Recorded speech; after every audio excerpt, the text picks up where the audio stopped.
ओम शांति 16/9/2020 का मुख्य पॉइंट सुनेंगे। बाबा ने कहा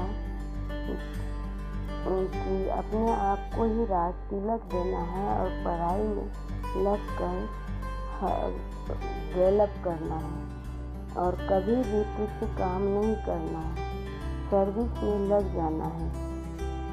और बाबा ने कहा कि सबका हिसाब किताब छुट्टू होना है। सतो प्रधान अवस्था में आती है आत्माएं और परमात्मा को जब कहते हैं सर्व में परमात्मा विराजमान है, तो परमात्मा कैसे दुख भोगेंगे? यह तो आत्मा पुकारती है, परमपिता परमात्मा आओ हमारे दुख को, और पारलौकिक बाप को ही आत्मा पुकारती है। और सारी मुरली सर्विस के ऊपर है। और बाबा ने कहा आत्मा शरीर के साथ ही एवर हेल्दी बनती है। मूल बदन में तो एवर हेल्दी नहीं करेंगे। वहाँ तो कोई सृष्टि थोड़े ही होती है, वहाँ तो शांति होती है। शांति आत्माओं का स्वधर्म है, शांति में टिके हुए होते हैं। अभी बाप आए हैं सबके दुख हर के सुख देने के लिए, तो बच्चों को भी कहते हैं तुम मेरे बने हो ना, तो किसको भी दुख नहीं दे सकते हो। लड़ाई से युद्ध के मैदान में हो, युद्ध के मैदान में ये दे बन के युद्ध करना है, माया जीत जगत जीत बनना है। और सभी धर्म पिताएं अपना धर्म स्थापन करने आते हैं। फिर सर्विस एबल बच्चों को सर्विस का कितना शौक रहता है, तो चक्र लगाते रहते हैं।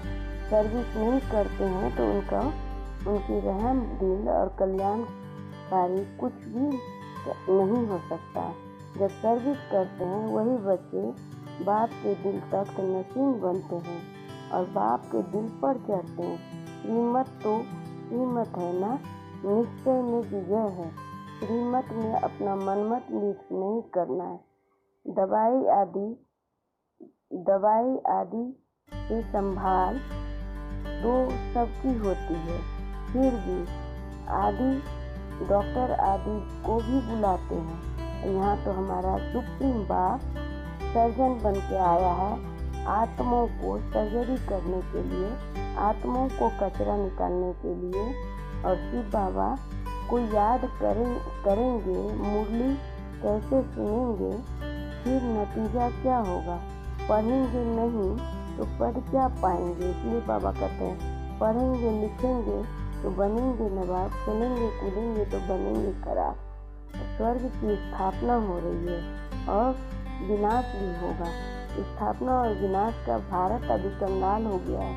भारत ही फिर भरपूर बनेगा और सतयुग में सर्व प्राप्तियों से सुखी संपन्न होंगे। वहाँ कोई झगड़ा आदि की बात ही नहीं होगी, वहाँ सभी सुखी संपन्न होंगे। और पढ़ाई करते हैं सर्विसेबल बच्चे और कल्याणकारी बनो, तो स्टूडेंट की टीचर कहेंगे ना कि पढ़कर आप डेवलप करो, मैंने हजम करो, तो तुमको 21 जन्मों के लिए स्वर्ग की स्कॉलरशिप मिलती है। यूनिवर्सिटी में जाना यही बड़ी स्कॉलरशिप है। फिर अब विस्तार से सुनेंगे। बाबा ने कहा कृष्ण वैकुंठ का बच्चा है, स्वर्ग का बच्चा है। तो अब प्यारे बाप दादा के महावाक्य सुनेंगे विस्तार से।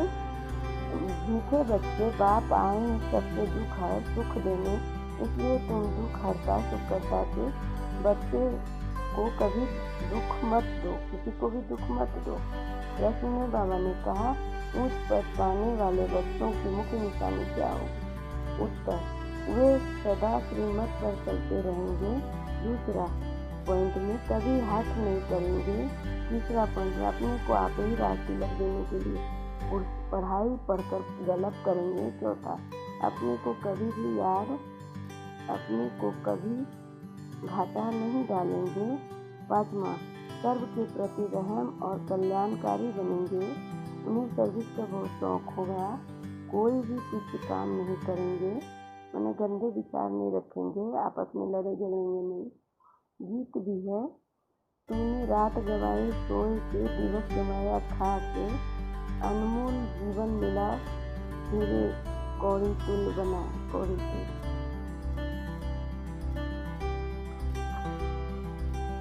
फिर अच्छा, मीठे मीठे किसी लड़े बच्चों प्रति माता पिता बाप दादा का याद प्यार और गुड मॉर्निंग।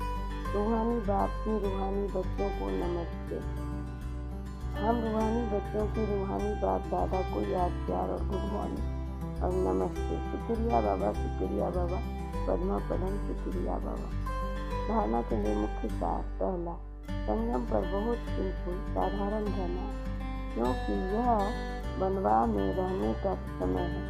यह कोई भी आस नहीं रखनी है, कभी अपने हाथ में लॉ नहीं होने लेना है, यानी किसी को मारना पीटना नहीं, कोई भी लॉ नहीं लेना है, लड़ना झगड़ना नहीं है। दूसरा पॉइंट, विनाश से पहले नई राजधानी स्थापन करने के लिए सबको बाप का पैगाम देना है कि बाप कहते हैं मुझे याद करो तो विकर्ण विनाश होंगे और तुम पावन बनो।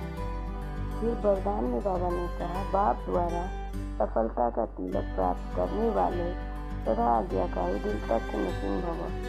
स्पष्टीकरण, भाग्य विधाता बाप रोज अमृत वेले अपने आज्ञाकारी बच्चों को सफलता का तिलक लगाते हैं। आज्ञाकारी ब्राह्मण बच्चे कभी मेहनत और मुश्किल शब्द मुख से तो क्या संकल्प में भी नहीं ला सकते हैं।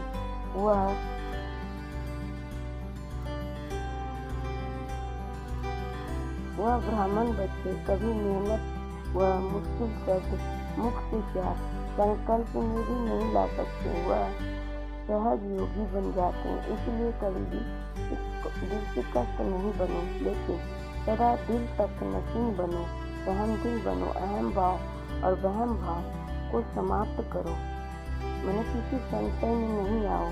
स्लोगन, विश्व परिवर्तन की देश नहीं सोचो, स्वयं के परिवर्तन की घड़ी निश्चित करो। ओम शांति।